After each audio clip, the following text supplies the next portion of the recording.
Academic burnout. During your studies, it can ruin your days, your weeks, or even your entire semester if it's not dealt with. We're in the middle of semester 2 and things are really kicking off, so you really don't want to be burnt out academically during this time period. It was only a few weeks ago that I was in this phase of being burnt out, but I managed to successfully overcome it. My name is Prittle and I'm a mechanical engineering student studying for my integrated masters at the University of Leeds, and I'm in my final year. In this video, I'm going to talk about my experience with burnout, how I overcame it, and the steps that I'm taking that you can take too in order to prevent it from coming back. So, it was only a few weeks ago that I was in this phase of being burnt out. So some examples of things that I was doing was I was snoozing the alarm all the time, I was procrastinating all the time, I was eating without feeling any sort of hunger whatsoever, and I was getting exhausted at doing the smallest of tasks. So some of the symptoms that I had was I had a lack of focus. I wasn't really present in any conversations that I was having with people around me. My gym sessions and all my activities in general just became quite sluggish, and I was just yawning all the time. And I had no real emotions, like I wasn't feeling happy or sad. It was almost as if I was just existing, right? It got to this point where I realized that a change was needed and I had to get out of this mess and I had to fix myself up and I had to get out of this rut.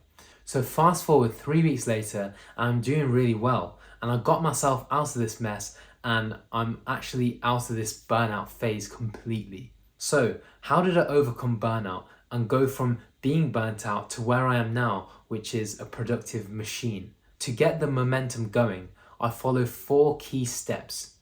Step 1, identify the problem.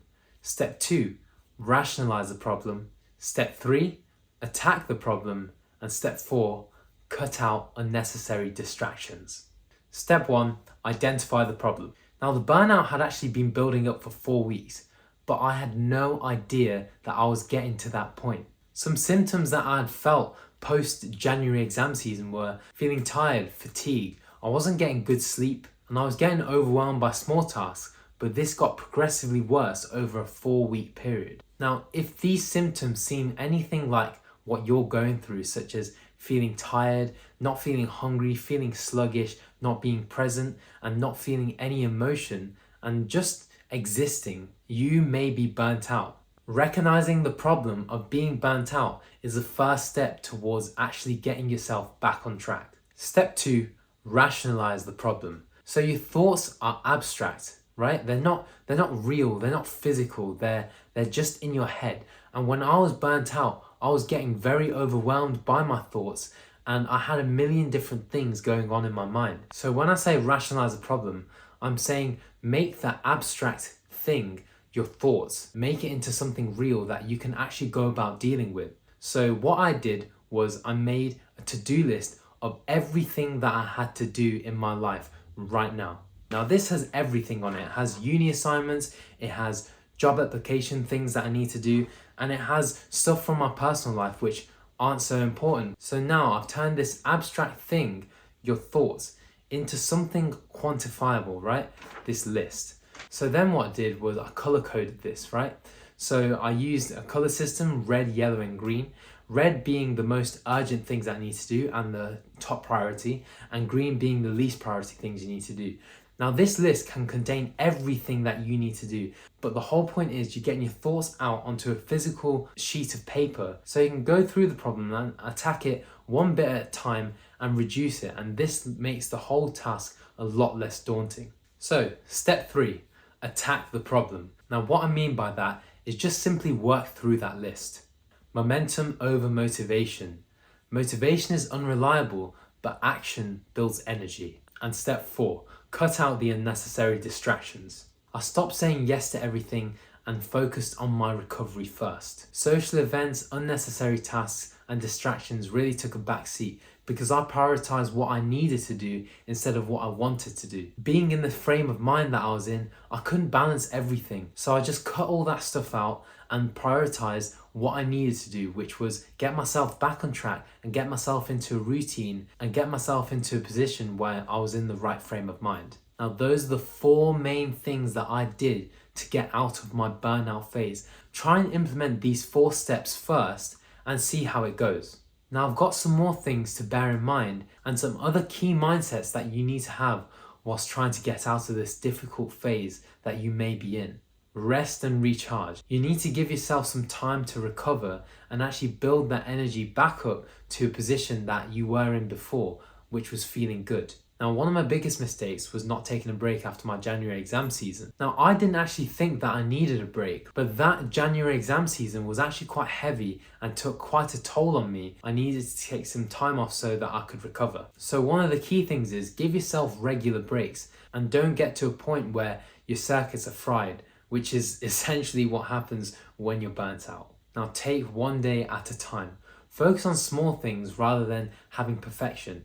If you have one bad day, it doesn't mean that the next day or the entire week is ruined. It just means that that day you could have done a bit better, but don't feel guilty about it because you're still coming out of this phase of being burnt out and it's not going to be easy. Compare yourself to yourself. As long as you're doing better than the day before, you're on the right track.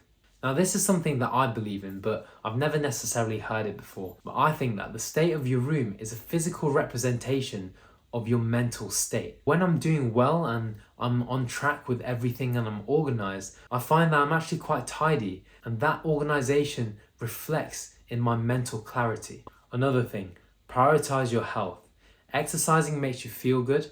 Nutritious food is nutritious fuel for your body, and better sleep helps you recover better and recuperate better so that you're ready for the next day. Make sure you're doing those 3 things when you're trying to get out of being burnt out. And finally, the last key mindset that I take on board is don't reinforce the negativity. Now, this might be a bit of an unpopular one, but I find that if I'm always opening up to people about what I'm going through and these people can't really provide me with a solution, that actually reinforces the negativity in my mind. So sometimes you gotta just keep it to yourself and just keep it stepping. The time where I think that it's okay to open up and talk about what you're going through is maybe to someone who'd been through it before, so they can advise you with what they've been through and how they overcame it. Kind of like me talking about my experience about something that you may be feeling. Once you've got the momentum going from the steps that I just listed and the key mindsets that I encourage you to take on board,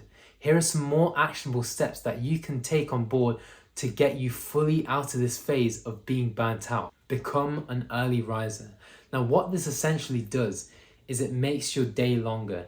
Now, I know that there's 24 hours in a day, but trust me when I say that shifting your entire day 3 hours earlier so that you get up in the morning and get your gym session out of the way in the morning and get to uni earlier or wherever you need to be earlier, it just makes you feel more productive and it just has a really big impact on your mental health. I've found that this is a goated hack. Another thing you can do is just simply follow a routine. So 7:30 in the morning is the latest time that I wake up.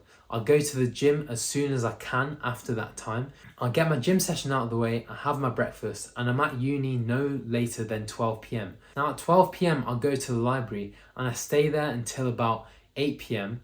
Now during that 8 hours of time that I'm on campus, I might have a 75% efficiency at doing work. And then after 8 p.m, I'll go home, I have my meal prep dinner, and then I just relax, I switch off. Because I know that during the day, I've done a good day's worth of work, so I don't need to do anything more. And then I go to sleep relatively early, and then I repeat the whole cycle again. So follow a whole routine and become a bit more regiment, become a bit more strict with yourself. This helps you bring order to a chaotic life. This will enable you to maintain the momentum that you've already built, and it will help you become unstoppable. Now, the last thing that I'd say is avoid overstimulation.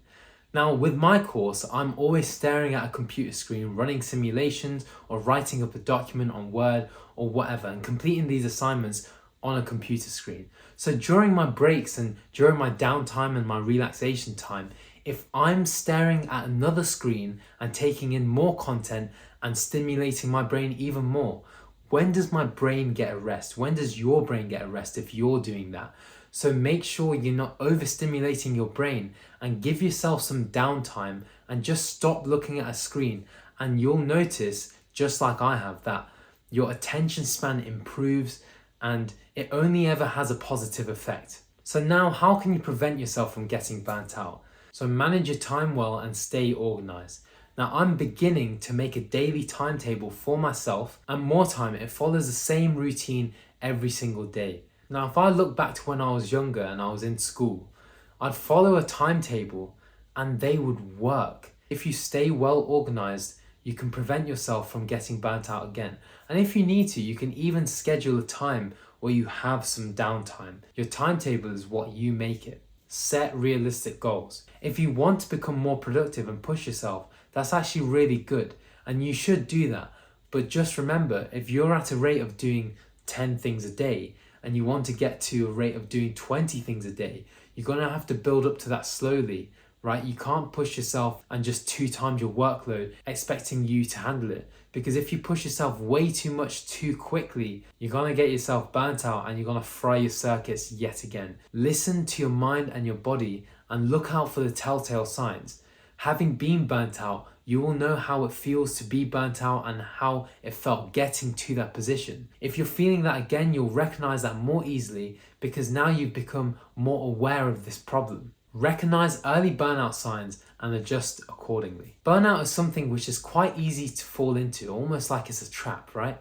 But it's fixable even mid-semester when there's so many different things going on. You just have to set your mind to it and don't let it drag on. Now, if I can do it, you can certainly do it too. Now drop a comment below if you've experienced academic burnout and share your recovery tips so that someone else may benefit from your experience as well as mine. Thank you very much for watching. I hope you enjoyed the video and take care.